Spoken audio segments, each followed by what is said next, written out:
Inilah aksi kejar-kejaran antara petugas polisi Satuan Polisi Jalan Raya atau PJR Ditlantas Polda Metro Jaya dengan pengendara sebuah sedan dengan plat nomor B1192 KKD di sekitar ruas tol Pasar Rebo hingga Jalan TB Simatupang, Selasa 30 Januari 2024 lalu. Selamat siang, kemudian kami melakukan pengejaran B1193 KKD. Kendaraan dicurigai ngopol palsu. Sementara di Jalan TB Simatupang, kami kejar dari tol Pasar Rebo. Kami berhentikan, mencoba kabur, kami lakukan pengejaran.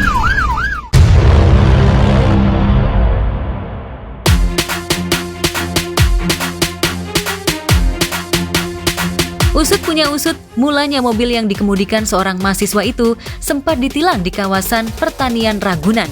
Namun ketika diperiksa surat-surat mobilnya tak terdaftar di e-tilang. Mahasiswa berinisial FHS itu pun sempat menolak ditilang dan lalu melarikan diri. Belakangan diketahui jika mobil tersebut rupanya bodong alias menggunakan surat-surat palsu dan plat bodong. Namun aksi nekat FHS kemudian terhenti di sekitar Jalan TB Simatupang.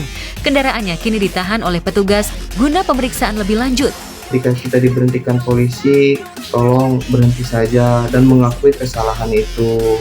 Tolong bawa surat-surat penting sebelum berkendara, cross check ulang lagi.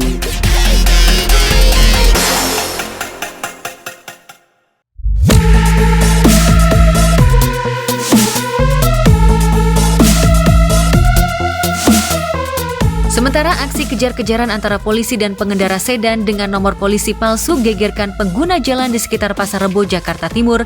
Di Malang, seorang pria terpaksa harus ditetapkan sebagai tersangka oleh Polsek Lowokwaru, Kota Malang lantaran nekat membuat laporan palsu. Adalah MZ. Pria berusia 25 tahun ini nekat membuat laporan palsu dengan dalih dibegal lantaran smartphone mahalnya disita sang kekasih. Yang menggelitik, si pria rupanya takut dimarahi ibundanya lantaran pulang tak membawa HP.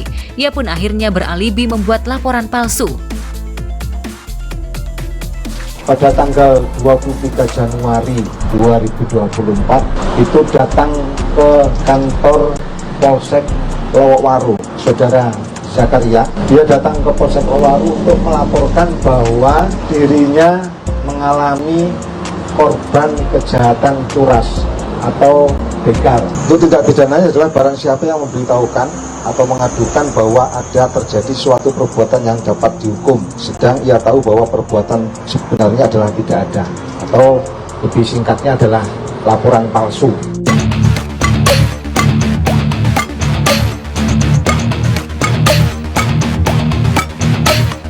Kasus aneh super nekat ini pun sontak memantik reaksi dari warganet. Bagaimana mungkin pemilik smartphone atau telepon pintar nan dikenal mahal ini bertindak tidak pintar alias konyol? Dan bagaimana pula di era kebebasan dan hak privasi digenggam hanya karena ribut? Baru sebatas kekasih sudah bisa menyita HP pujaan hatinya yang belum tentu jadi suami. Aksi di luar nalar nan menggelitik ini pun sontak memantik reaksi dari selebriti. Kenapa bisa gitu loh sampai berbohong kepada orang tua dan membuat keterangan palsu? Polisi kan nggak sebodoh itu. Polisi kan pasti punya cara tersendiri nih untuk mengungkap nih. Kok bisa pemuda ini bilang kalau dia dibegal gitu loh, dalam keadaan ya dia aman-aman aja gitu. Namanya masih pendekatan, jadi nggak ada namanya menyita handphone kemudian meminta barang-barangnya yang sangat masih private. Itu kayaknya nggak selayaknya seperti itu. Nanti akibatnya seperti ini. Dan untuk anak-anak semuanya juga harus menghargai orang tua ya. Namanya orang tua yang membesarkan kita, orang tua yang mendidik kita, tapi kita tega-teganya membohongi orang tua hanya karena terlalu cinta dengan pacar.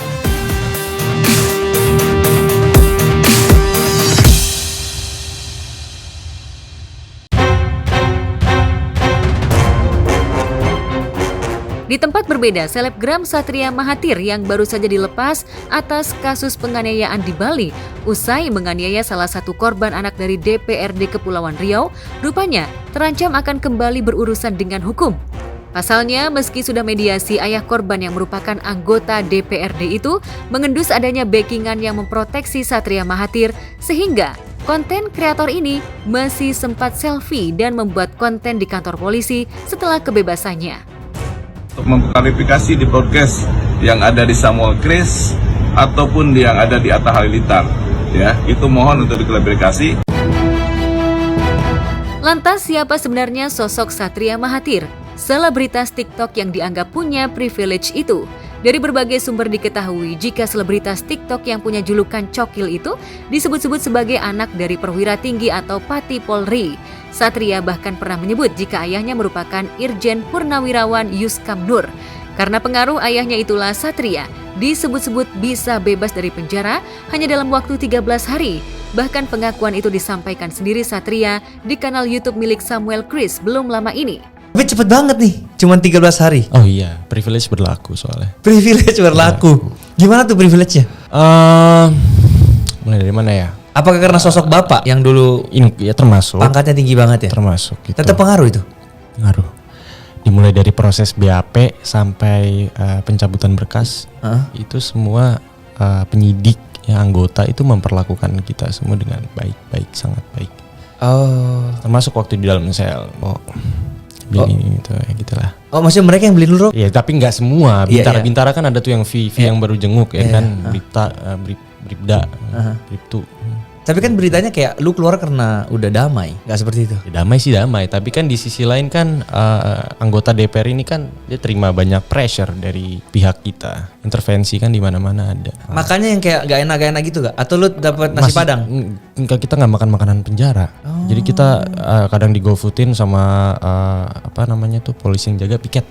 Oh. Ya itu, atau nggak ada yang jenguk, stok makanan udah nggak pernah habis di dalam. Udah terlalu banyak sampai paru-paru kita tuh sakit. Iya, kan, iya, kayak gitu. Pas awal-awal masuk ya kita mikir mau digebukin kan, mau kena bogem nih kan, kata orang-orang gitu, ya kan. Tapi ya awalnya emang serem gitu kan, di jeruju-jeruju itu napi-napi teriak, saya kau ini itu emang ini itu. Iya serem, dibilang serem. waktu lu lewatin napi lain. Iya kan, kita kan berempat masuk itu kan kayak ada lorong. Di situ ada namanya tamping, tahanan pendamping. Nah, dia kayak jongkok kalian jongkok. Suruh jongkok kan. Jadi lu jongkok gitu? Buat jalan sampai ke kamar.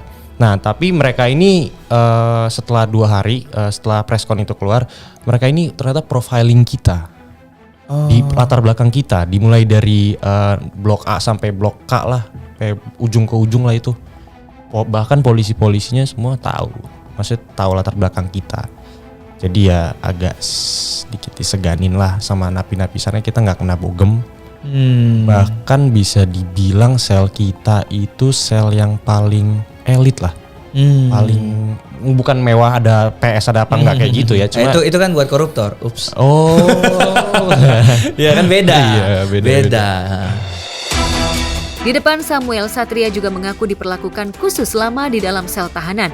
Yang mengejutkan, Satria bahkan masih bisa membuat konten selama di dalam tahanan.